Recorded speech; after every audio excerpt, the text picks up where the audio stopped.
Welcome back to another episode of Rock Boys Football. We finally get the official word from Brian Kelly on the Denver Harris situation. I'm sure many LSU fans have been following this rather closely. Wasn't in the team picture, wasn't at practice earlier this week, and the rumors were swirling. Suspension, is he potentially kicked off the team, won't be able to play in 2023? We get our answer.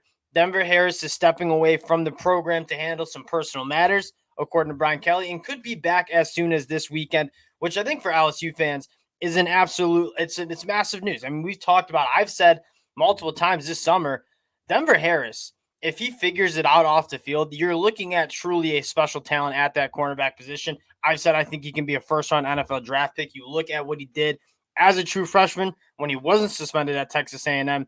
I mean, a really, really good cornerback in a cornerback room where if there's any question marks you have about this LSU team, it is in that secondary. Going to talk about what this means for this LSU team.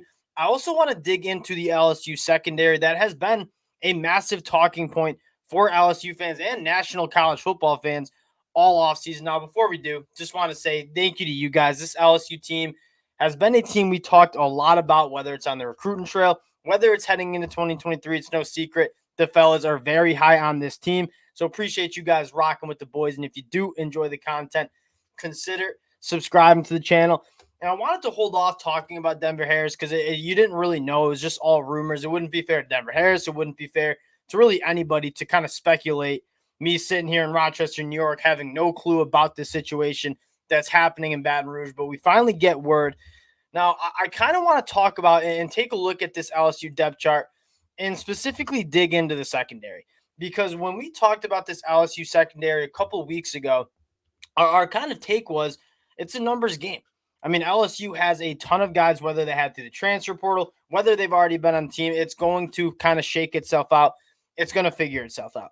Now, I still have that opinion, right? It sounds like Zy Alexander, Deuce Chestnut really looking good, but the numbers, I mean, we were talking about the numbers game. The numbers are dwindling a little bit, right? J.K. Johnson, former top 100 national recruit, transferring over from Ohio State. He's out with a leg injury. Sounds like he's going to miss most of the year, if not all of the year. And then you have Denver Harris, who not with the team right now, but again, expected to be back at the end of this week, which would be massive for LSU.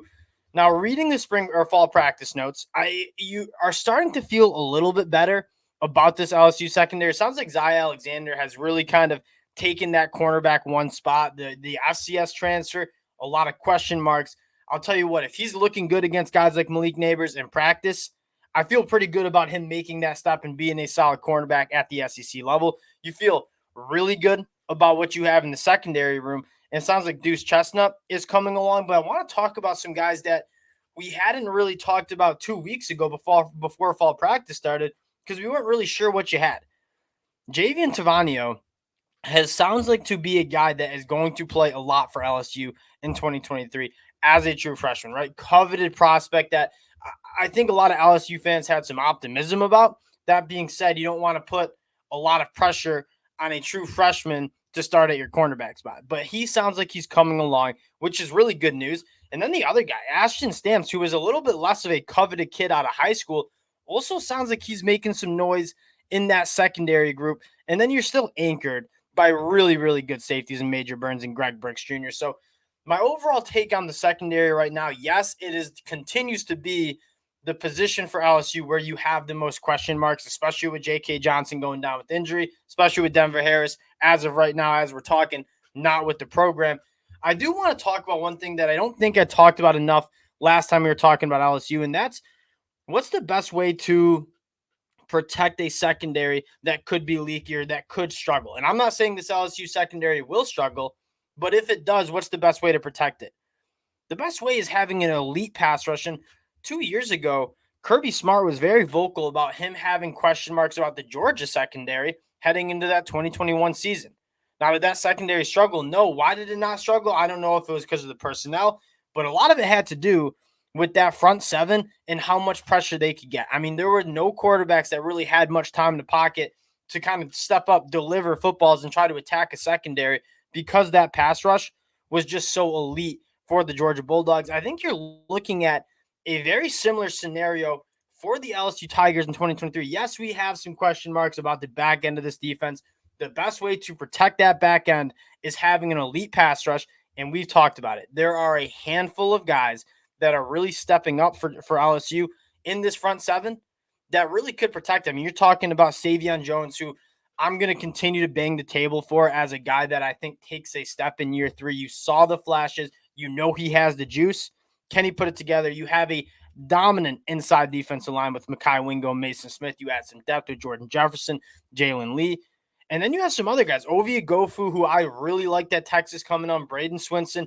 And you can even go and look at Deshaun Womack, and not even to mention Harold Perkins, one of the best blitzing linebackers who I really do expect to use off the edge as well. So as I sit with this LSU defense, yes, I have some question marks about the back end, but if you're asking me, would you rather have question marks about a pass rush or a back end secondary? And you said I could have an elite pass rush and an elite secondary.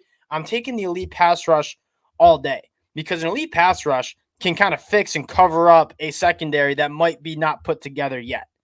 But what is really hard is if you can't generate any pass rush to a quarterback, you could have 4 All-Americans in the back end of that defense. Guys are going to be able to create separation and get open. So for me, I'm not panicking. I'm far away from panicking. LSU continues to be a top 5 team on my big board. That being said, I do think that you're continuing to monitor the situation and seeing whether Denver Harris gets back. Because again, I think he's a guy that's going to play a lot for LSU if he figures it out. But this LSU pass rush is going to continue to kind of protect this LSU secondary, especially to begin the season. I think you're going to see kind of similar with this LSU team last year. It's going to get better over the weeks, right? This team that's going to take the field week 1, it's going to be much better than you saw last year playing Florida State. But I would guess the team that you see week 1 against Florida State and the team you see week 12, it's going to look a lot different because of all these new names that are going to be gelling together. So LSU, I still extremely high on this team.